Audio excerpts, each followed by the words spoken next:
चलिए, cropping pattern simple है, बहुत आसान है, बस समझना अच्छे से होता क्या है क्रॉपिंग पैटर्न। क्रॉपिंग पैटर्न देखो, वैसे तो नाम से ही समझ में आ रहा है, क्रॉपिंग पैटर्न मतलब हमारा फसलों को उगाने का जो क्रॉप कल्टीवेशन है उसका पैटर्न हम लोग क्या रख रहे हैं। देखिए, पैटर्न रखने की ज़रूरत क्यों पड़ती है। अगर मैं 1 साल की बात करता हूँ, पूरा 1 ईयर का जो हमारा रोटेशन है, जो हमारा पूरा ड्यूरेशन है, इस 1 ईयर में आपको पता है कि भाई एक जैसा क्लाइमेट नहीं रहता। यहाँ पर माने कि बहुत सारी ऐसी चीज़ें हैं जो हमें क्रॉपिंग पैटर्न अपनाने पर मजबूर कर देती है। हम चाहकर भी अपने पसंद की फसलें नहीं उगा सकते। क्यों नहीं उगा सकते? क्योंकि पता है भाई पूरे साल में आपका क्लाइमेट जो है वो बदलता रहता है, ठीक है, और जगह के हिसाब से बदलता रहता है। पूरे साल के अंदर हम बात करते हैं रेनफॉल की, तो ये भी चेंजेस होती हैं। कहीं हमारे यहाँ बारिश हो रही है, कहीं और जगह बारिश हो रही है, कहीं बिल्कुल ही बारिश नहीं हो रही, कभी बहुत ज़्यादा बारिश हो रही है। हर जगह टेम्परेचर जो है वो चेंज होता रहता है, ठीक है, और हर जगह जो मिट्टी है, जो सॉइल है, वो भी आपकी अलग अलग है। तो ये कुछ मोस्ट इंपॉर्टेंट फैक्टर हैं जो हमारे क्रॉपिंग पैटर्न को अफेक्ट करते हैं, और इन्हीं फैक्टर की वजह से हम अपनी पसंद की फसल मन चाहे तरीके से नहीं उगा सकते। जो उस फसल का, जो उस क्रॉप का क्रॉपिंग सीजन होगा, हमें उसी के अकॉर्डिंग उस फसल को उगाना पड़ेगा, उस क्रॉप का कल्टीवेशन करना पड़ेगा। अब जैसे 1 साल की अगर मैं बात करूं तो यहाँ पर 3 तरह के सीज़न आते हैं। एक सीज़न आता है खरीफ, दूसरा सीज़न आता है आपका रबी, और तीसरा सीज़न आता है हमारा जायद। खरीफ सीज़न का मतलब होता है बेसिकली बारिश वाला, जब, क्योंकि ये खरीफ सीज़न है वो स्टार्ट ही तब होता है जब से हमारा मानसून शुरू हो जाता है। तो खरीफ सीज़न के अंदर जो हम सोइंग करते हैं वो कब से करते हैं? Onset of monsoon. और कौन सा वाला मानसून? South west monsoon. जो साउथ वेस्ट मानसून हमारा स्टार्ट हो जाता है तभी हम इसकी सोइंग कर देते हैं खरीफ सीजन में। और जाकर के इसकी हार्वेस्टिंग कब होती है? इसकी जो हार्वेस्टिंग है वो हमारी हो जाती है सितंबर अक्टूबर में जाकर के। सितंबर अक्टूबर में जाकर के हम इसकी हार्वेस्टिंग कर देते हैं। तो ये हमारा एक तो खरीफ सीजन हो गया जिसमें बारिश का मौसम, जिसको हम लोग बारिश वाली फसलें भी कह सकते हैं। इसमें जो मेजर क्रॉप है जैसे कि राइस हो गया हमारा, जिसको हम लोग पैडी भी कहते हैं, और भी बहुत सारा है, जैसे कि हमारा सोयाबीन हो गया, ठीक है, कॉटन हो गया, कॉटन के अलावा जूट हो गया, जूट के अलावा ग्राउंडनट हो गया, मूंगफली, ठीक है, ग्राउंडनट के अलावा और भी आपका जैसे कि मेज हो गया। ये क्या है? आपकी मेजर खरीफ वाली फसलें हैं। ये ऐसी फसलें हैं जिनको पानी की रिक्वायरमेंट ज़्यादा होती है, या फिर कहें एक पानी तो फैक्टर है। जैसे अगर मैं पैडी की बात करता हूँ तो पैडी को पानी की बहुत ज़्यादा रिक्वायरमेंट है, इसलिए पैडी बेसिकली अपने रेन फेड क्रॉप में आती है जो पूरी तरह से बारिश पर ही डिपेंड है। आप चाहें तो इरिगेशन से कर सकते हैं, लेकिन इरिगेटेड क्रॉप में नहीं आती पैडी। कोई कहे कि सर मेरे पास तो कुआं भी है, ट्यूबवेल भी है, मेरे यहाँ बारिश नहीं भी हो तो भी मैं तो पैडी की खेती कर लूँगा, चावल की खेती कर लूँगा।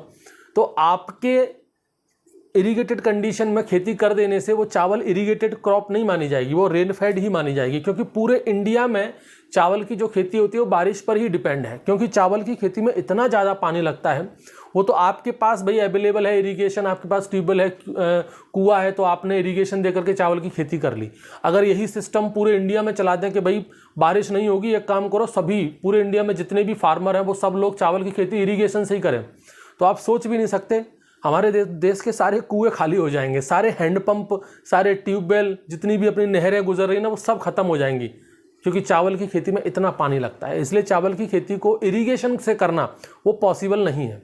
करने को तो कर सकते हो, आप कर लो, मैं कर लूँगा, फिर मैं ये दावा करूँ कि नहीं मैंने देखो अपने खेत में चावल की खेती बारिश पर निर्भर नहीं थी, मेरे पास तो मेरा ट्यूबवेल था, कुआं था, तो मैंने उससे खेती कर ली, तो वो इरिगेटेड फसल नहीं हो पाएगी। आपने तो आपके हिसाब से तो इरिगेटेड हो गई कि भाई देखो मैंने इरिगेशन दिया है तो वो इरिगेटेड फसल है, तो लेकिन चावल जो है वो पैडी जो है वो इरिगेटेड नहीं है, वो रेन फेड में ही आता है, क्योंकि उसको पूरी तरह से अपन बारिश पर ही डिपेंडेंट है। ऐसे सोयाबीन हो गया, कॉटन हो गया, जूट है, ग्राउंडनट है, मेज है, इनमें भी बहुत सारे क्लाइमेटिक, टेम्परेचर और सॉइल के फैक्टर काम करते हैं। बेसिकली ये जो फसलें हैं वो आपकी खरीफ में उगाई जाती हैं। आप चाहकर भी, आप ऐसा सोच लो भी कि चलो मैं कॉटन की फसल को रबी में उगा लूँगा, तो ऐसा पॉसिबल नहीं है, क्योंकि हर एक क्रॉप की अपनी अलग रेनफॉल रिक्वायरमेंट है, क्लाइमेट रिक्वायरमेंट है, टेम्परेचर रिक्वायरमेंट और उसकी सॉइल की रिक्वायरमेंट है। तो आप उसी सीज़न में जिस सीज़न में उस क्रॉप की रिक्वायरमेंट है आपको उसी सीज़न में इसकी सोइंग करनी पड़ेगी या उसी सीज़न में इसका कल्टीवेशन करना पड़ेगा। अब खरीफ क्रॉप अपना कहाँ तक चल गया, अपना सितंबर अक्टूबर तक। सितंबर अक्टूबर के बाद अपना स्टार्ट हो जाता है रबी सीजन। रबी सीजन बेसिकली सर्दियों वाली जो फसलें होती हैं, तो इसकी जो सोइंग होती है वो कब होती है, on the onset of winter. जैसे ही सर्दियाँ स्टार्ट हो जाती है इसकी हम लोग सोइंग कर देते हैं। यानी कि अगर हम बात करें तो अक्टूबर नवंबर में इसकी सोइंग हो जाती है, दिसंबर तक भी सोइंग करते हैं। दिसंबर में एक्चुअली लेट सोइंग कहलाती है। और जब इसकी हार्वेस्टिंग हम लोग करते हैं तो हार्वेस्टिंग हमारी पहुंच जाती है मार्च अप्रैल तक। मार्च अप्रैल तक हमारी इसकी हार्वेस्टिंग होती है। ठीक है, इसमें भी काफ़ी इंपॉर्टेंट फसलें आती हैं, जैसे कि एक मोस्ट इंपॉर्टेंट क्रॉप है अपनी गेहूं। अगर देखो मैं इंडिया की बात करता हूं तो इंडिया के अंदर जो मेजर क्रॉप है वो आपकी राइस है और सेकंड नंबर पे आती है वीट। इंडिया के अंदर बात कर रहा हूं। वहीं अगर मैं वर्ल्ड लेवल की बात करूं तो वर्ल्ड में नंबर 1 पे आता है वीट और सेकंड नंबर पे आता है राइस। ये मैंने नंबर 1 किस बेसिस पे कह रहा हूं, मैं एरिया और प्रोडक्शन को लेकर के। इंडिया में एरिया और प्रोडक्शन को लेकर के कहें तो राइस नंबर 1 है और वीट सेकंड नंबर पे है, लेकिन वर्ल्ड में वीट नंबर 1 पर है और राइस अपना सेकंड नंबर पे है। ठीक है, तो गेहूं अपनी मोस्ट इंपॉर्टेंट है। गेहूं के अलावा इसका एक भाई है बार्ले। ठीक है, इसके अलावा अपना ओट हो गया, मस्टर्ड हो गया, ठीक है, चना हो गया, ग्राम, और मटर हो गया, अपना पी है। तो ये मोस्ट इंपॉर्टेंट क्रॉप है अपनी रबी की। वहीं अगर मैं जायद की बात करूं तो जैसे ही रबी सीजन खत्म हुआ, इसकी हार्वेस्टिंग कब होती है, मार्च अप्रैल में। तो मार्च अप्रैल के बाद गर्मियों का मौसम स्टार्ट हो जाता है, इसलिए जायद जो होता है ना, इसकी सोइंग कब करते हैं हम लोग, on the onset of summer season. On the onset of summer season, जैसे ही गर्मियों का मौसम स्टार्ट होता है हम लोग इसकी सोइंग कर देते हैं। यानी कि इसकी जो सोइंग है वो बेसिकली मार्च अप्रैल में ही की जाती है। ठीक है, और जो हार्वेस्टिंग है वो हम लोग कब कर लेते हैं, खरीफ सीजन से पहले। यानी कि इसकी जब सोइंग करते हैं पर मानसून में जून जुलाई में, तो इसकी जो हार्वेस्टिंग है वो आपकी मई जून में हार्वेस्टिंग इसकी हो जाती है। ठीक है, तो सोइंग कब करते हैं, on the onset of summer season, या फिर कहें after the harvesting of rabi season crop. Rabi season में हमने जो हार्वेस्ट फसल उगाई थी उसकी हार्वेस्टिंग के बाद हम लोग जायद वाले सीजन की शुरू कर सकते हैं। तो इस तरह से हमारे पास टोटल 3 सीजन मिलते हैं एक साल में। कुल 3 सीजन हमारे पास मिलते हैं। उन 3 सीजन में ही हमको फसलें उगानी है और इन्हीं 3 सीजन के हिसाब से हमें अपना एक पैटर्न बनाना है। जैसे कि मान लीजिए अब ये 3 सीजन आपने देख लिया कौन कौन से सीजन होते हैं। अब आपका ये क्रॉपिंग पैटर्न बड़ा आसान हो जाएगा। जैसे कि मान लीजिए पहले क्या आ गया, खरीफ, इसमें मानना क्या है, ये तो सही है, रबी, और रबी के बाद आता है जायद। अब मान लीजिए खरीफ सीजन में मैंने ले लिया पैडी। अब मुझे इनमें से चुनाव करना पड़ेगा। अगर मैं चाहूँ तो मैं सोचूं कि नहीं मैं खरीफ सीजन में वीट ले लूँगा, तो वो पॉसिबल नहीं है, क्योंकि वीट की क्लाइमेटिक रिक्वायरमेंट अलग है, उसकी रेनफॉल रिक्वायरमेंट अलग है, उसका टेम्परेचर रिक्वायरमेंट अलग है।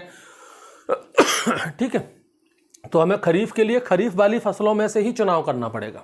फिर उसके बाद मान लीजिए रबी में मैंने ले लिया वीट, क्योंकि जैसा कि मैंने बताया इंडिया के अंदर जो 2 मेजर क्रॉप है, एक पैडी है और एक आपकी वीट है। तो पहला हमारा ध्यान रखना, इंडिया के मोस्ट ऑफ द एरिया में यही होता है, खरीफ में लोग पैडी लेते हैं और रबी में लोग वीट लेते हैं। ठीक है, उसके बाद जायद सीजन में लेना होते हो ले लो, नहीं तो बहुत से लोग जायद सीजन को खाली ही छोड़ देते हैं। इसमें होना है तो वही जायद में आपने मूंग ले लिया, उर्द ले लिया, काउपी, क्लस्टर बीन, ये जो शॉर्ट ड्यूरेशन वाली क्रॉप है, क्योंकि यहाँ पर समय कम बचता है। भाई यहाँ पर मार्च अप्रैल में तो आप सोइंग कर रहे हैं मई जून में, यानी कि लगभग आपको 2 से ढाई महीने का समय मिलता है। यानी कि जो आप सोइंग करते हो यहाँ पर जायद सीजन में, तो यहाँ पर ध्यान रखना शॉर्ट ड्यूरेशन वाली फसलें ही ली जाती हैं। जो शॉर्ट ड्यूरेशन क्रॉप है केवल और केवल उन्हीं की सोइंग की जाती है, किसमें, जायद में। तो हमने मूंग ले लिया, उर्द ले लिया, और भी क्लस्टर बीन, काउपी, जो शॉर्ट ड्यूरेशन वाली क्रॉप है वो हमने ले ली। तो ये क्या बन गया, हमारा क्रॉपिंग पैटर्न बन गया कि भाई हमने पैडी लिया, फिर राइस लिया, और ये मान लो लिया नहीं लिया, ये इसको छोड़ दो। तो हमारा जो मेजर है, क्योंकि हमारी जो मेन होने को तो 3 सीजन, लेकिन मेजर सीजन 2 ही माने जाते हैं, खरीफ और रबी। तीसरा भी होता है जायद, लेकिन वो 2.5 महीने का है, शॉर्ट ड्यूरेशन वाली क्रॉप होती है। बहुत से लोग, ज़्यादातर अगर मैं अपने यहाँ की बात करूँ तो मेरे यहाँ पर जायद सीजन में कुछ करते ही नहीं है, क्योंकि फील्ड के अंदर इतनी कैपेसिटी अब बची नहीं है कि वो तीनों सीजन में आपको फसलें उगा करके दे। ठीक है, और ज़्यादा हम लोग अगर नाइट्रोजनस फर्टिलाइजर इनका यूज़ करेंगे, केमिकल फर्टिलाइजर का यूज़ करेंगे, तो फिर सॉइल जो है वो उस पर टॉक्सिसिटी लेवल बढ़ जाता है। इसलिए मोस्ट ऑफ द जगहों पर आपने देखोगे जायद सीजन जो है वो खाली छोड़ देते हैं कि रहने दो यार, थोड़ा तो तरस खाओ ज़मीन के ऊपर। 3 सीजन में कितनी खेती करोगे, जान थोड़ी लेनी है हमें ज़मीन की, उसकी पूरी फर्टिलिटी खत्म हो जाएगी। तो आप हमेशा देखना खरीफ में और रबी में, और हमारे यहाँ अगर मैं अपने यहाँ की बात करूँ तो हमारे यहाँ खरीफ सीजन में भी कई बार खाली छोड़ देते हैं, क्योंकि पानी की कमी है। अब यहाँ पर खरीफ सीजन में जैसे हम पैडी की बात करें, राइस की बात करें, तो इसके लिए तो पानी की ज़रूरत पड़ती है और हर जगह उतनी बारिश नहीं हो पाती। तो यहाँ पर खरीफ सीजन में फिर उसको भी खाली छोड़ देते हैं। अगर हुआ सोयाबीन, अब सोयाबीन के लिए दिक्कत ये है कि ब्लैक सॉइल बहुत अच्छी होती है, अब हर जगह ब्लैक सॉइल नहीं होती, वो भी एक समस्या है, तो सोयाबीन को छोड़ देते हैं। कॉटन की एक जगह मार्केट नहीं है, प्रॉब्लम नहीं है, कॉटन उगा लोगे तो कहाँ बेचने जाओगे, उतनी ज़्यादा लोगों को नॉलेज भी नहीं है कॉटन को लेकर के।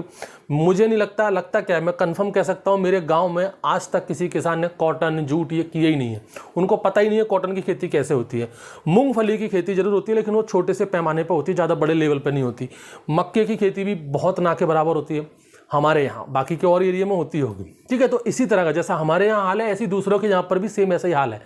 तो अगर मैं बात करूँ तो एक मेजर सीजन ये बच जाता है रबी।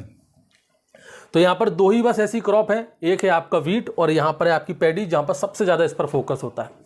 तो ये जो मैंने आपको बताया पैडी और वीट, ये जो आपका क्रॉपिंग पैटर्न है जिसको हम लोग राइस और वीट भी कहते हैं, राइस एंड वीट, ये सबसे मेजर सिस्टम है, ये मेजर क्रॉपिंग पैटर्न है हमारे इंडिया का, मेजर क्रॉपिंग पैटर्न या फिर कहें सिस्टम। कौन सा? राइस और वीट का मोस्ट इंपॉर्टेंट है, ठीक है। राइस और वीट का जो है वो मेजर क्रॉपिंग पैटर्न या सिस्टम है हमारे इंडिया के अंदर।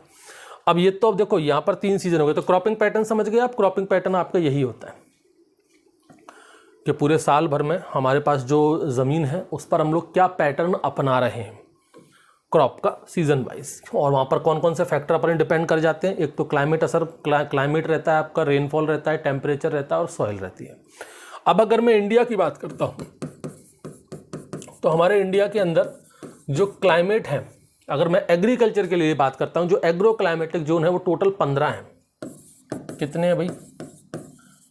एग्रो क्लाइमेटिक जोन है वो टोटल कितने हैं भाई? 15। यानी पूरे इंडिया के अंदर जो हमारा पूरा ज्योग्राफिकल एरिया है 329 मिलियन हेक्टेयर एरिया जो हमारे इंडिया के अंदर है, उसे हमने 15 एग्रो क्लाइमेटिक जोन में डिवाइड किया है। किस बेसिस पर भाई? हमको पता है कि इंडिया में हर जगह क्लाइमेट एक जैसा नहीं रहता, अलग अलग क्लाइमेट है, अलग अलग टाइप की सॉइल है, अलग अलग टाइप की रेनफॉल हो जाती है वहाँ पर, ठीक है, अलग अलग टाइप का वहाँ पर टेम्परेचर रहता है। इन्हीं सब बेसिस पर हमने 15 एग्रो क्लाइमेटिक जोन्स बनाए हैं। वो 15 एग्रो क्लाइमेटिक जोन्स कौन से? वो मैप में ही देख लो, बहुत आसान है। ये देखो यहाँ पर ये 15 एग्रो क्लाइमेटिक जोन्स। अगर मैं शुरुआत ऊपर से करता हूँ तो पहले आप यहाँ पर माउंटेन हिल रीजन वाला देखो, ये जो आप एरिया देख रहे हो सबसे ऊपर वाला, जिसमें आपका जम्मू कश्मीर, लद्दाख और ये सारी चीज़ें आ जाती हैं, हिमाचल प्रदेश, ये है आपका एग्रो क्लाइमेटिक जोन फर्स्ट। इसका नाम क्या है? नॉर्थ वेस्टर्न माउंटेन रीजन, ठीक है।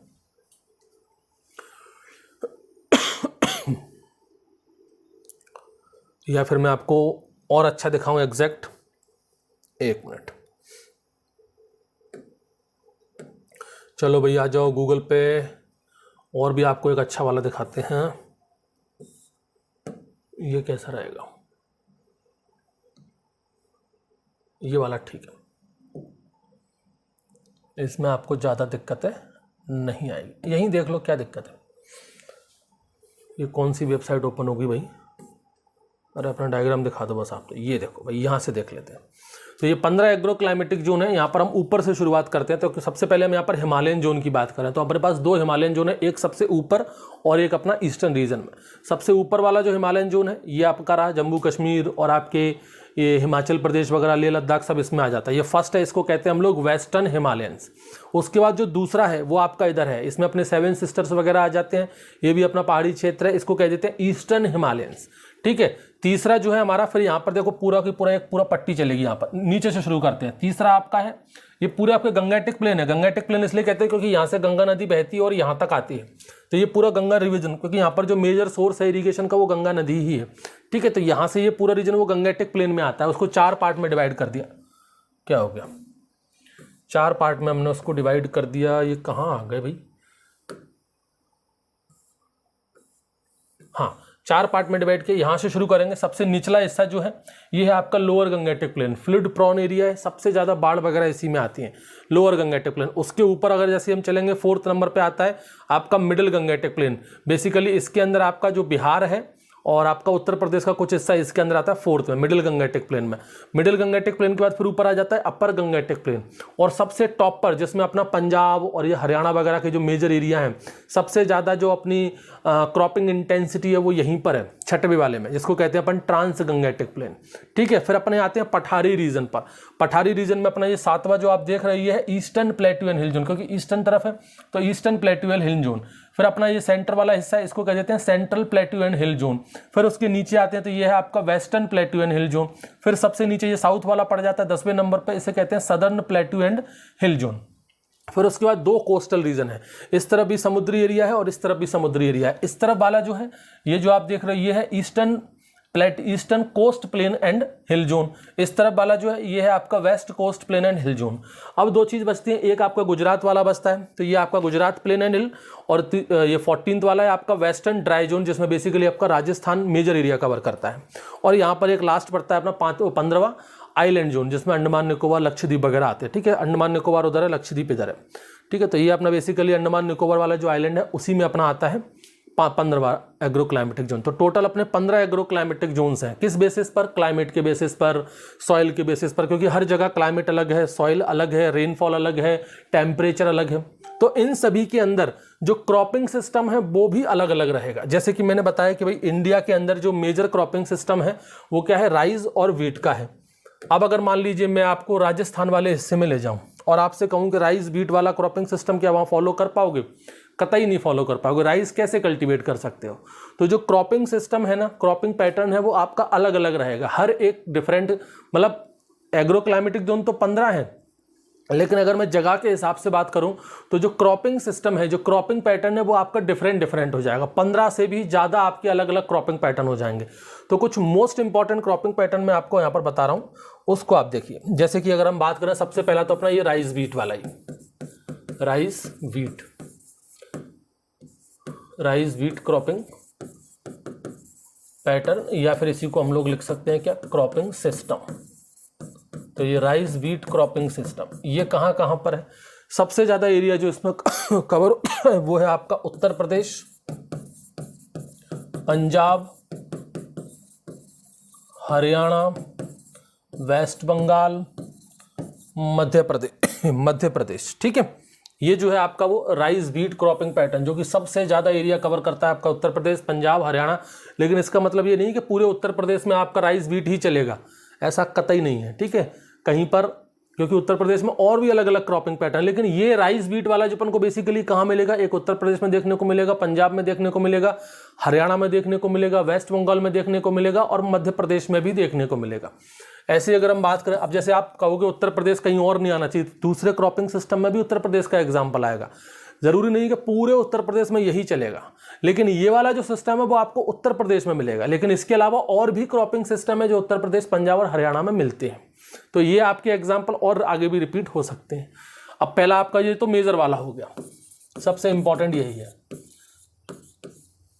नेक्स्ट अगर हम बात करें तो वो राइस वाला है। देखो भाई, राइस और राइस मतलब वहां पर मेन जो होता है वो राइस पर ही फोकस होता है। मतलब खरीफ में राइस लगा लिया, उसके बाद हमने फिर कुछ किया ही नहीं, फिर अगला सीजन फिर खरीफ का आया, फिर से राइस लगा। मतलब वहाँ पर पूरी तरह से राइस का ही काम होता है। जैसे कि अगर हम बात करें irrigated and humid area, irrigated और जो ह्यूमिड रीजन है आपके कहाँ के, जैसे कि उड़ीसा की अगर हम बात करें तो उड़ीसा में गेहूं वगैरह ना के बराबर है। ठीक है, बेसिकली जो कोस्टल एरियाज की बात हो रही है यहाँ पर, humid coastal area, humid coastal region या कोस्टल एरिया। जैसे कि अगर हम बात करें उड़ीसा की, ठीक है, तमिलनाडु की, आंध्र प्रदेश की, कर्नाटका की, Karnataka and Kerala. In area में क्या है, राइस एंड राइस अपना क्रॉपिंग पैटर्न है, पूरी तरह से राइस पर ही डिपेंड है। ऐसी अगर हम बात करें तो एक और है आपका राइस ग्राउंडनट, राइस ग्राउंडनट, ये वाला अपना मेजर फॉलो होता है राइस ग्राउंडनट। राइस ग्राउंडनट का आपका है तमिलनाडु है, आंध्र प्रदेश है, कर्नाटका है, ठीक है, और आपका उड़ीसा है और मध्य प्रदेश, सॉरी महाराष्ट्र है। ये आपका कौन सा हो गया, राइस ग्राउंडनट का। फोर्थ आपका एक देखो राइस पल्सेस, ये भी काफ़ी अच्छा है। राइस पल्सेस, इसको अपन अच्छा इसलिए बोल सकते हैं क्योंकि यहाँ पर दो अलग अलग हमने कह सकते हैं फैमिली की हमने क्रॉप ली है। यहाँ पर फर्टिलिटी काफ़ी अच्छी मेंटेन रहेगी क्योंकि राइस जो है वो एक सीरियल क्रॉप है, पल्सेस जो है वो आपकी लेग्यूमिनस क्रॉप में आ जाती हैं जो कि नाइट्रोजन फिक्सेशन करती है। तो एक सीजन में आप सीरियल क्रॉप लीजिए, दूसरे सीजन में आप पल्सेस लीजिए। जैसे खरीफ में आपने राइस ले लिया, रबी में आप पल्सेस लीजिए, चना लगा दीजिए। ठीक है, पल्सेस लेने से क्या होगा, उस क्रॉप की, उस फील्ड की जो फर्टिलिटी है वो फिर से रीस्टोर हो जाएगी और राइस की फिर उसमें जो उत्पादन होगा वो और ज़्यादा हो जाएगा। तो राइस पल्सेस वाला सिस्टम है ये बेसिकली आपको छत्तीसगढ़ में देखने को मिलेगा, उड़ीसा में देखने को मिलेगा, बिहार में देखने को मिलेगा। ऐसे अगर हम बात करें तो एक है मेज व्हीट का। अब जैसे देखो ये वाला सिस्टम है मेज व्हीट का, इसमें राइस है ही नहीं। ये बेसिकली राइस क्यों नहीं है इसके अंदर, क्योंकि राइस के लिए उतनी वाटर की रिक्वायरमेंट वहाँ पर नहीं होगी। वहाँ पर खरीफ सीजन आता तो है लेकिन उस खरीफ सीजन में बारिश उतनी नहीं हो पाती कि हम चावल की खेती कर पाएँ, इसलिए वहाँ पर मेजर क्या होगा, मेज व्हीट। मेज खरीफ में कर लिया, व्हीट आपको रबी में हो गया। जैसे कि उत्तर प्रदेश है आपका, राजस्थान है। अब जैसे उत्तर प्रदेश आपका फिर से रिपीट हो गया, तो इसका मतलब ये नहीं कि मेज और व्हीट पूरे उत्तर प्रदेश में होता है। उत्तर प्रदेश में बहुत सारा हिस्सा ऐसा है जहाँ पर अच्छी रेनफॉल हो जाती है, तो वहाँ पर आपका राइस व्हीट काम करता है। उत्तर प्रदेश का ऐसा काफ़ी हिस्सा ऐसा भी है जहाँ पर बारिश बहुत कम हो पाती है, तो वहाँ पर आपका मेज और व्हीट काम कर जाता है। ठीक, तो राजस्थान तो अपना है ही, इसके अलावा अपना मध्य प्रदेश में भी है और बिहार में भी है। और देखो भाई, एक है आपका sugar cane wheat, sugar cane wheat. वैसे तो शुगर केन जो है वो 1 से ज़्यादा साल का समय ले ही लेता है, उसके बाद फिर हमें समय मिलता है तो हम उसमें व्हीट लगा देते हैं। ये वाला सिस्टम भी काफ़ी, जैसे पंजाब, हरियाणा और आपका उत्तर प्रदेश, पंजाब और हरियाणा, इसमें आपका शुगर केन और व्हीट का काफ़ी चलन है। ऐसे अगर हम बात करें कॉटन और व्हीट, ये भी काफ़ी पॉपुलर है, कॉटन और व्हीट का। भाई हमने कॉटन लगा दिया किसमें, खरीफ सीजन में, और व्हीट लगा लिया अपन राइस में, तो ये कॉटन व्हीट यही पैटर्न चल रहा है उस एरिया में। जैसे कि आपका पंजाब हो गया। अब देखो पंजाब कितना बार रिपीट हो गया, तो ज़रूरी नहीं है कि भाई मैंने स्टार्टिंग में बताया था कि पंजाब यहाँ पर है तो पूरे पंजाब में राइस व्हीट ही चलता है।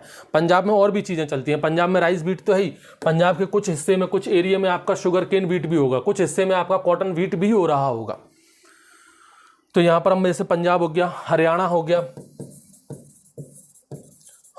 गया, वेस्ट यूपी हो गया, ठीक है, आंध्र प्रदेश हो गया, कर्नाटका हो गया, तमिलनाडु हो गया। ऐसे अगर हम बात करें यहाँ पर एक आपका और है सोयाबीन व्हीट।